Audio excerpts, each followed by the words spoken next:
Marlène, Marco et Jean-Claude sont très heureux de te retrouver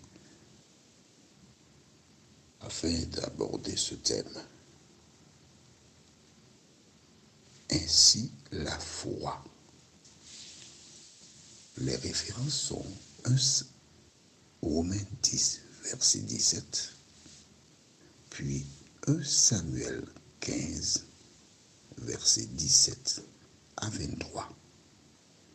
Romains 10, verset 17 et 1 Samuel 15, les versets 17 à 23.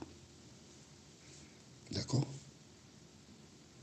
Juste avant d'aborder le thème, ainsi la foi, prions. Notre Seigneur et notre Dieu, nous revenons vers toi.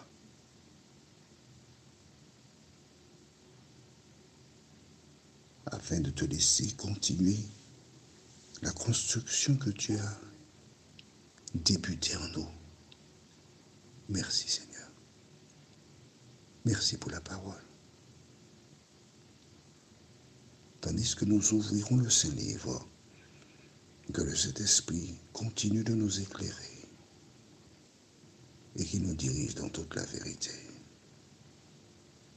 Accorde-nous ta paix, ta grâce, et que nous puissions jour après jour vivre en toi et pour toi, nous t'en prions. Au nom de Jésus, pour ta gloire éternelle. Amen. Rappelle-toi, le centenier romain avait fait une déclaration. Laquelle? Retournons dans Luc chapitre 7. Quand je dis retournons, tu sais fort bien que toutes les fois que nous abordons un thème, nous partons toujours de la dernière référence lue dans l'étude précédente. Donc nous sommes dans Luc chapitre 7. Et nous lisons les versets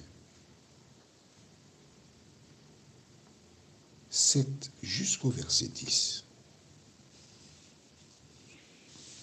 C'est bon, tu as trouvé? Allons-y. En fait, je rappelle ou j'informe les nouveaux que le centenier romain avait un serviteur auquel il tenait énormément qui était malade. Jésus n'étant pas très loin, il envoya les anciens qui allèrent plaider sa cause. Et ces derniers lui dirent à Jésus, il mérite que tu fasses quelque chose parce qu'il aime notre nation. Il a construit la synagogue. Alors, fais quelque chose pour lui. Jésus leur emboîta le pas pour se rendre chez cet homme. Et bien sûr, les petits enfants qui aiment courir n'ont pas manqué lorsqu'ils ont vu que Jésus est parti en direction de la demeure de ce centenier. Ils ont couru pour dire, Jésus vient, il est en chemin, il vient, Jésus vient. Le centenier donc envoya ses amis rapporter à Jésus un message. Quel était ce message? Nous lisons jusqu'au verset 6 et suivant. Jésus, étant allé avec eux, n'était guère éloigné de la maison quand le centenier envoya des amis pour lui dire, Seigneur, ne prends pas tant de peine, car je ne suis pas digne que tu entres sous mon toit. C'est aussi pour cela que je ne me suis pas cru digne d'aller en personne vers toi. 2 fois qu'il dit je ne suis pas digne. D'accord? On continue.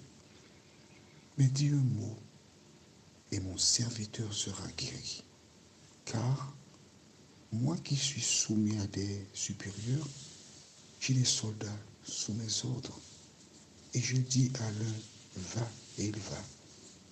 à l'autre, viens, et il vient. Et à mon serviteur, fais ceci, et il le fait.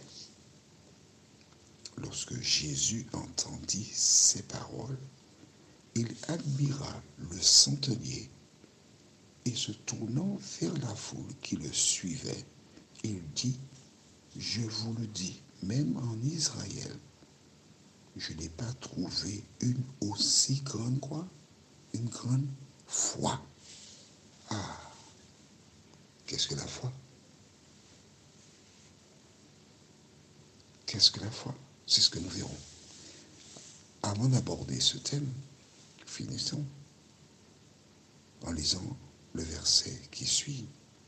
De retour à la maison, les gens envoyés par le centenier trouvèrent guéri le serviteur qui avait été malade.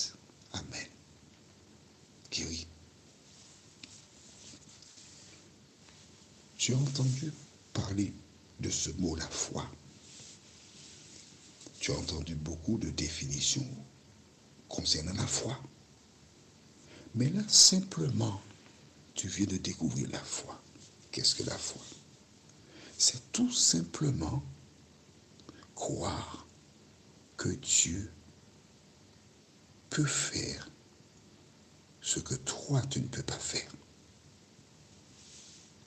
Dieu peut faire ce que toi, tu ne peux pas faire.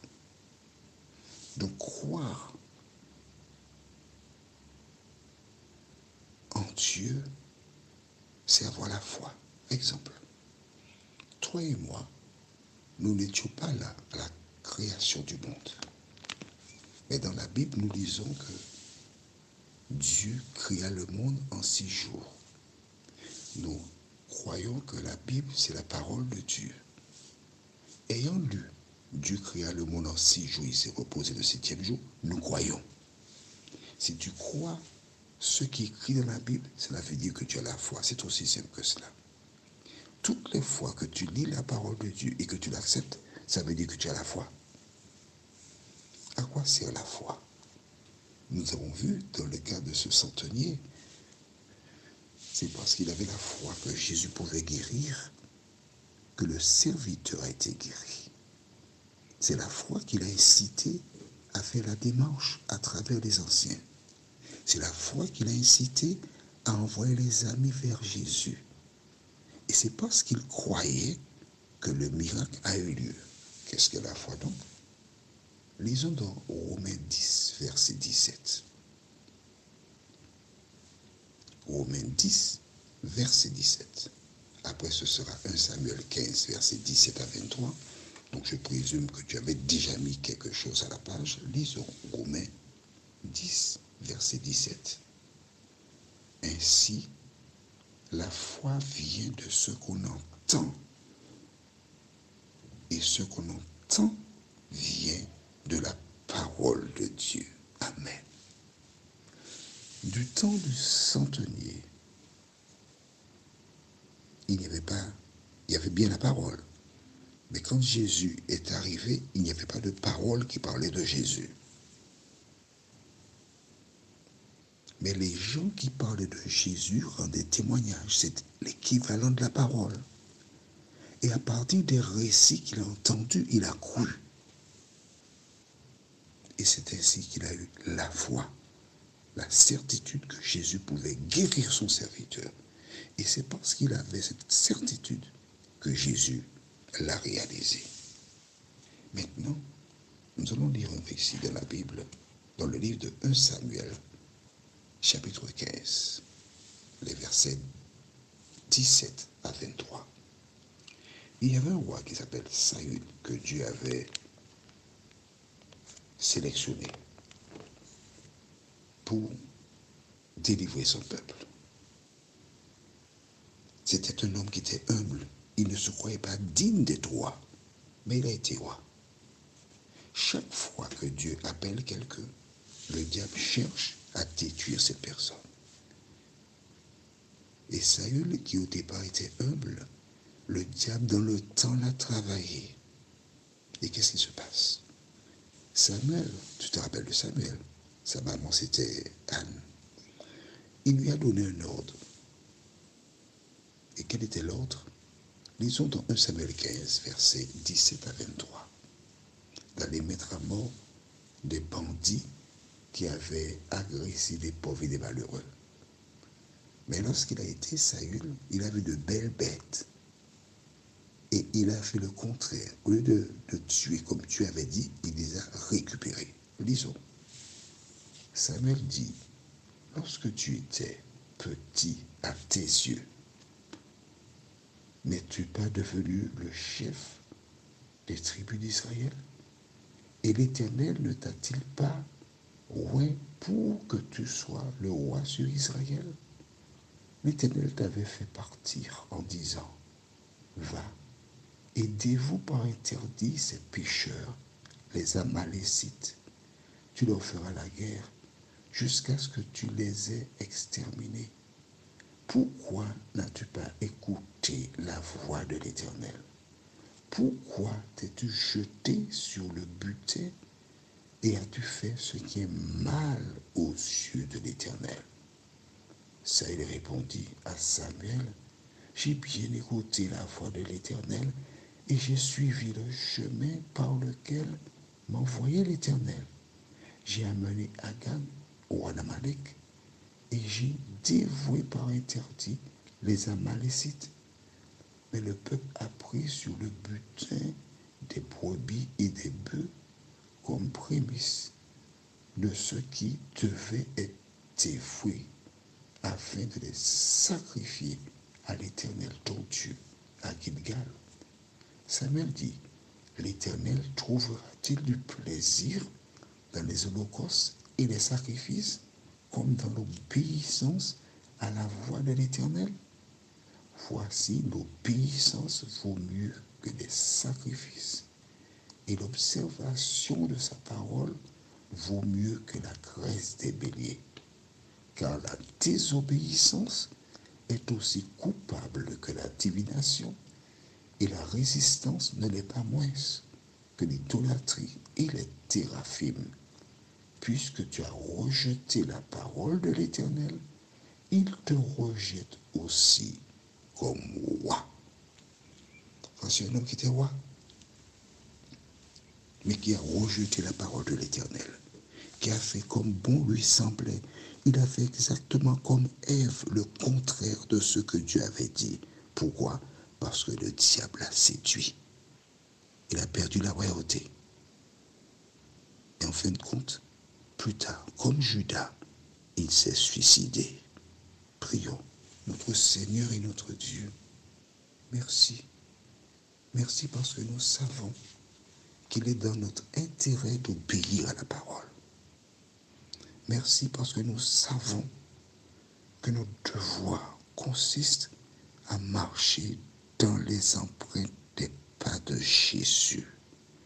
Seigneur, pardonne-nous, car par le passé, nous avons été rebelles. Nous avons fait le contraire de ce qu'indique la parole. Et aide-nous, jour après jour, à élever la bannière du prince Emmanuel. Fais-nous du bien dans tous les domaines. Assiste-nous, nous t'en prions, au nom de Jésus, pour ta gloire éternelle. Amen. Que l'Éternel continue de répandre sa paix sur toi. Notre thème sera « Le juste vivra ». La référence, c'est Romains 1, versets 16 et 17. Il me tarde de te retrouver.